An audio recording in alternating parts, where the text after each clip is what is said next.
West ബാങ്കിൽ ഇസ്രയേലിൻ്റെ വ്യാപകമായ ആക്രമണം ഉണ്ടായെന്ന് വാർത്ത വരികയാണ്. ഗസയിൽ നിന്ന് ഇസ്രയേൽ സൈന്യം ഭാഗികമായി മാത്രം പിന്മാറിയിട്ടുള്ളൂ. സൗദിയിൽ പലസ്തീൻ രാഷ്ട്രം ആകാമെന്ന ഇസ്രയേൽ പ്രധാനമന്ത്രിയുടെ പ്രതികരണം വൻ വിവാദമായിരിക്കുന്നു എന്ന് വേണം പറയാൻ. അപ്പോൾ നമുക്ക് പി പി ജെയിംസിനോട് ചോദിക്കാം വിശദാംശങ്ങൾ. P James, hi hi hi hi hi. ഇപ്പൊ 6 ഹായ് ആയി. അതാണ് നമ്മൾ ആ നേരത്തെ അടിക്കുകയാണ്. അപ്പൊ ജെയിംസ് എന്താ പറ്റുന്നറിയോ, നമ്മൾ ഹായ് കൊടത്തിന്ന് എടുത്ത് ഒഴിച്ചപ്പോൾ ഒരുപാട് അങ്ങ് തൂങ്ങിപ്പോയി. അങ്ങനെ 6 ഹായ് കിട്ടിയിട്ടുണ്ട്. ഓക്കെ, നാളെ ഹായ് ഒഴിവാക്കാം. എല്ലാവരും അല്ല, പിന്നെ തീർച്ചയായിട്ടും അതാണല്ലോ ഏറ്റവും പ്രധാനപ്പെട്ട കാര്യം. വാർത്തയിലേക്ക് വരുമ്പോൾ അത്ര സന്തോഷകരമായ കാര്യമല്ല എസ്കെൻ.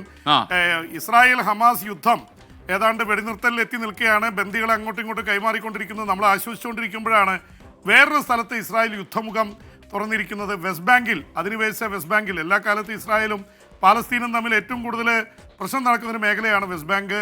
അവിടെ അധിനിവേശ വെസ്റ്റ് ബാങ്ക് എന്നാണ് പറയുന്നത്. അവിടെ കാരണം ജൂത കുടിയേറ്റക്കാർ അവിടെ ഓരോ ദിവസവും കൂടുതൽ പാലസ്തീനികളെ പിന്തള്ളി ആ പ്രദേശങ്ങൾ കൈയടക്കിക്കൊണ്ടിരിക്കുകയാണ്. അതിനിടയിലാണ് ഇസ്രായേൽ അവിടെ വലിയ രീതിയിലുള്ള ആക്രമണം കടുപ്പിച്ചിരിക്കുന്നത്. വീട്ടിൽ നിന്ന് പുറത്തിറങ്ങി വന്ന 2 യുവതികൾക്ക് നേരെ ഇസ്രായേൽ സൈന്യം വെടി ഉതിർത്തതിനെ തുടർന്ന് 8 മാസം ഗർഭിണിയടക്കം 2 യുവതികൾ കൊല്ലപ്പെട്ടു. നിരവധി പേർക്ക് പരിക്ക്. ആശുപത്രിയിലേക്ക് കൊണ്ടുപോകാൻ ശ്രമിക്കുന്നവരെ തടഞ്ഞു. കുട്ടിയെ രക്ഷപ്പെടുത്താൻ വേണ്ടിയുള്ള ശ്രമങ്ങളും പരാജയപ്പെട്ടു എന്ന് പലസ്തീൻ പറയുന്നു. ഈ തരത്തിൽ വളരെ ക്രൂരമായിട്ടുള്ള കാര്യങ്ങളാണ് വെസ്റ്റ് ബാങ്കിൽ നിന്ന് വന്നുകൊണ്ടിരിക്കുന്നത്. അതിനിടയിൽ എസ്കെൻ ഗസയിൽ നിന്ന് ഇതിനകം 16 ഇസ്രായേലി ബന്ദികളെയാണ് മോചിപ്പിച്ചിട്ടുള്ളത്.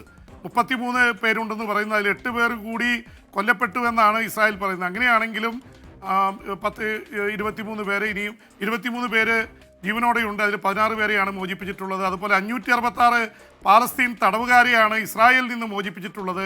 അവരുടെ വെടിനിർത്തൽ കരാർ പ്രകാരം 1900 പലസ്തീൻ തടവുകാരെയും 33 ഇസ്രായേൽ ബന്ദികളെയും വിട്ടയക്കും എന്നുള്ളതാണ് കരാർ. അപ്പോൾ അതനുസരിച്ചുള്ള സമയം ഏതാണ്ട് തീർന്നിട്ടും ആ രീതിയിൽ പ്രോഗ്രസ് ഉണ്ടായിട്ടില്ല, മാറ്റങ്ങൾ ഉണ്ടായിട്ടില്ല. കാരണം 2 പേരും കടുംപിടുത്തം പിടിക്കുകയാണ്. 2ാം ഘട്ട ചർച്ചകൾ നടന്നുകൊണ്ടിരിക്കുന്നു ഖത്തറിൽ. ഇസ്രായേൽ അയച്ചിരിക്കുന്നത് തന്നെ വളരെ താഴ്ന്ന തലത്തിലുള്ള ഉദ്യോഗസ്ഥരെയാണ്. അതുകൊണ്ട് ഇത് തീർക്കാൻ താല്പര്യമില്ല എന്നുള്ള വാദം ഉയരുന്നുണ്ട്. ഒപ്പം തന്നെ എസ്കെൻ ഈ ഇസ്രായേലിലേക്ക് കൊണ്ടുവന്ന 3 ബന്ദികളെക്കുറിച്ച് അമേരിക്കൻ പ്രസിഡന്റ് ഡൊണാൾഡ് ട്രംപ് പറഞ്ഞത് 2ാം ലോക മഹായുദ്ധകാലത്ത് ഹിറ്റ്ലർ കോൺസെൻട്രേഷൻ ക്യാമ്പുകളിൽ കൊണ്ടുപോയ യഹൂദരുടെ അതേ അവസ്ഥയിലാണ്, ഹോളോകോസ്റ്റിന് ശേഷമുള്ള അവസ്ഥയിൽ ഉള്ള അതിജീവനം നടത്തിയവരുടെ അവസ്ഥയാണ്. അവർക്ക് എല്ലും തോലുമായിട്ടാണ് വന്നിരിക്കുന്നത്. ഈ രീതിയിലാണെങ്കിൽ ഈ വെടിനിർത്തലൊന്നും നടക്കാൻ പോകുന്നില്ല. അതിനിടയിലാണ് വലിയ വിവാദം ഉണ്ടായിരിക്കുന്ന എസ്കെൻ.